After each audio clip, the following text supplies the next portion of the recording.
So now there's new speculations that Blake Lively was working in cahoots with the New York Times, setting up everything in regards to her SH report before her lawsuit even came out.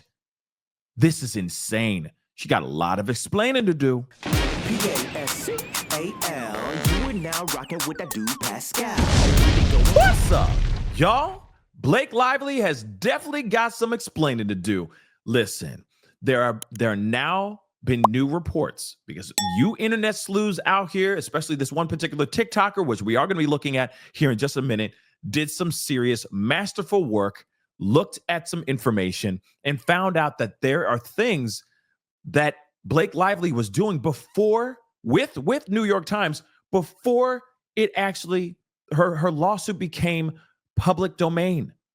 So for her to sit here and say, "Oh no, this whole thing was started by him," it's not actually true. The whole smear campaign approach was started by him. It's not actually true. It means that she knew days in advance. She let New York Times gave them a heads up and basically said, "I'm about to drop this lawsuit and I need to just start destroying his name. So I need the New York Times to prep, get things ready, and get this stuff out here when around the same time I drop this lawsuit." So this shows that this whole thing was premeditated by her. And of course, possibly, most likely, by Ryan Reynolds as well. But let's take a look at this, all right? So the New York Times started prepping its bombshell report about how Blake Lively was SH'd by Justin Baldoni at least 5 days before her lawsuit was in the public domain. So again, she gave him a heads up, said, "Hey, I'm about to drop this lawsuit against this dude, and I need to destroy his name. We need to get this article going. I'm giving you a heads up so you know every nook and cranny, every disturbing, unthinkable, deplorable detail, so that when this is filed, you're the first one to get it. You got the exclusive," right? So a composite image of It Ends with Us co-stars created for the actual article, like this little graphic that they made. And the title of the actual article was "We Can Bury Anyone Inside a Hollywood Smear Campaign," or a smear machine, I'm sorry. Okay. If you look at the URL, it says in the URL, December 16, 2024. Date, so that it has that date embedded in its URL. Okay. Now, that might suggest that the Times staffers had advanced knowledge of Lively's complaint and had a story ready for publication when she filed it with the California Civil Rights Department on December 20th. The Times report was published on December 21st. Again, it was very fast. So they knew well in advance. Well in advance. I would even say they knew even before the 16th of December. They had to get all the stuff, all their ducks in a row. They still had to write the article, etc. So again, this is a very, very bad situation because it discredits her. It makes her seem slimy. It makes her seem like she had this whole thing planned out, including Ryan Reynolds. Let's not forget, all right? Because they're working in tandem together. They're a couple, all right? And they are working as much as they could to try to destroy this man and destroy his career. And they started with the New York Times. Again, we've heard New York Times before, all right? But any such coordination on the actress's part would undermine her central claim that it was Baldoni who was scheming with his media partners to trash her reputation rather than the other way around. Yes, it sounds like she was getting ready. She knew what she was going to do. She set this whole thing up so she can knock them all out like a whole thing of dominoes. Let's be real. All right. Knock them all out one at a time. That's what she was doing. At least this is from what they're gathering from the metadata. All right. And again, when you got metadata, when you got nothing but facts right there, man, you got a lot of explaining to do. It could also hand the dishy actor director more ammunition against the Times after he sued the gray lady, all right, for $250 million, claiming its reporting was rife with inaccuracies, misrepresentations and omissions. Now, he's got a point there. Let's not forget, if they are writing that with it, and also the fact that they didn't even, let's just say, take a minute to see if he would, comment on these allegations or anything of that sort. They didn't leave room for that. They wrote the article well in advance before she even dropped the lawsuit. So again, he's suing for $400 million. It's a whole lot of quiche, y'all.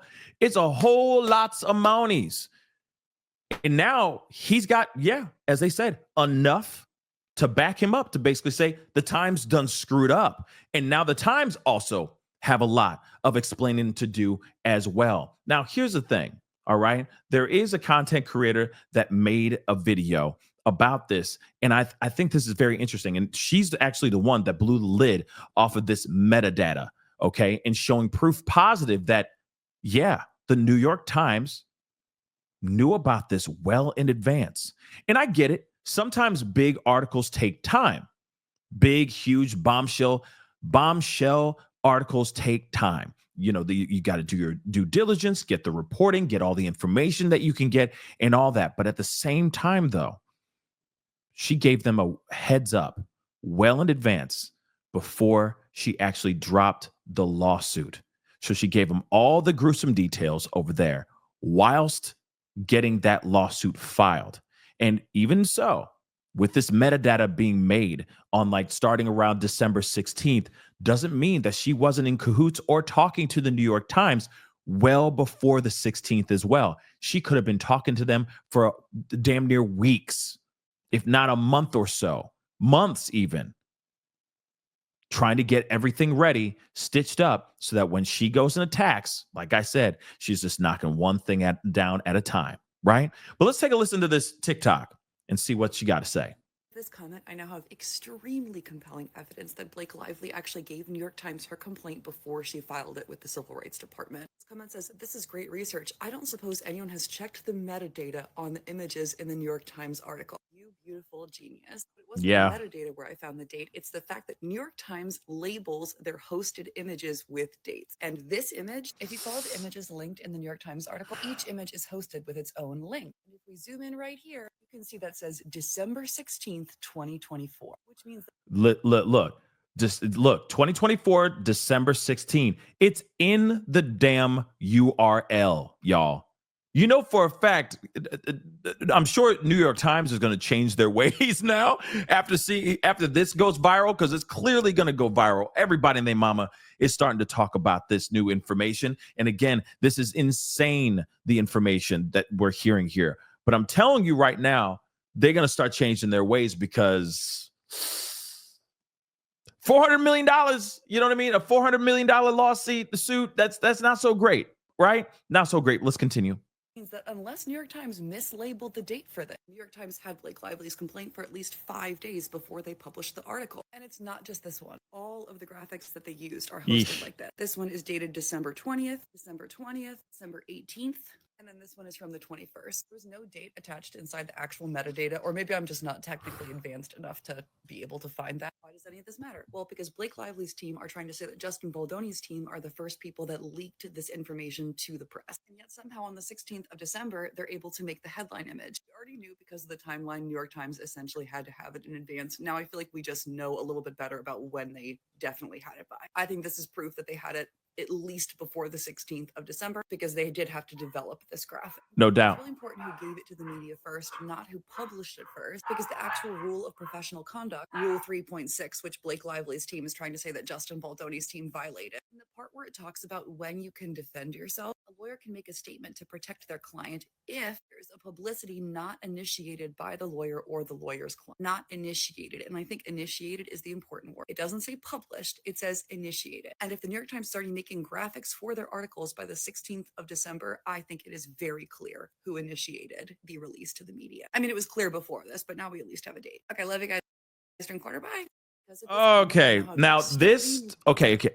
Really quick, guys. This is absolutely insane to me, all right? Absolutely insane, because again, if this is any way remotely true, then dang, this discredits Blake Lively in the worst way possible. Again, this is not something that she wants to have exposed. Let's be real. You know what? I don't want Timu up here being seen, okay? But anyway, this is definitely not something that she wants to have exposed. Let's be real, okay? This is not good. This discredits her. This obviously most definitely gives Justin Baldoni a lot of ammunition to try and destroy the New York Times. Now, the other thing is, real quick, before we get going here, here's the other thing too. They do have a trial date set for March 2026. Now, they're saying there's a lot of people that are asking, oh, is this going to be televised? Is this going to be on TV? Blah, blah, blah. From my understanding, it will not be televised because it's in the state of New York. So again, that's something I found to be very interesting as well. But again, they're still moving. They're going to see the inside of a courtroom, and I think this is going to be very wild. So far, there is no settlement going on. They're going after each other like cats and dogs, and it's insane. But what say you on this new information about the possibility of Blake Lively giving this information out to the New York Times? I mean, let's be real. It's not like they can go back in time, okay, after the fact and put in that metadata, the December, 16th date, 2024. It's not like they can do that physically. So I am kind of curious as to how things are put into their websites, how these articles are made. And of course, for a fact, if this goes into a trial, they're going to do everything they can to prove that the metadata is telling the truth. So some technological expert is going to have to do their due diligence and look at the metadata or look at the data of the actual making of that actual graphic, and that, or these photos as well that were used in the article. And that's going to be very interesting as well, because you never know that graphic could have been created in November. That graphic could have been made months in advance, and then it was uploaded alongside this article as well. So again, wow, crazy stuff here. And again, this shows that there's a possibility, okay, that Baldoni could win this thing by a landslide if this is actually true, if this really does pan out. But what say you guys? This is very interesting. Comment down below. Let me know what you think. Hit that like button down below. Crush that subscribe button. We'll be talking soon. There's so much going on today. We're going to be covering it as we go. Stick around. Be good to yourselves. Be good to one another. We'll talk soon.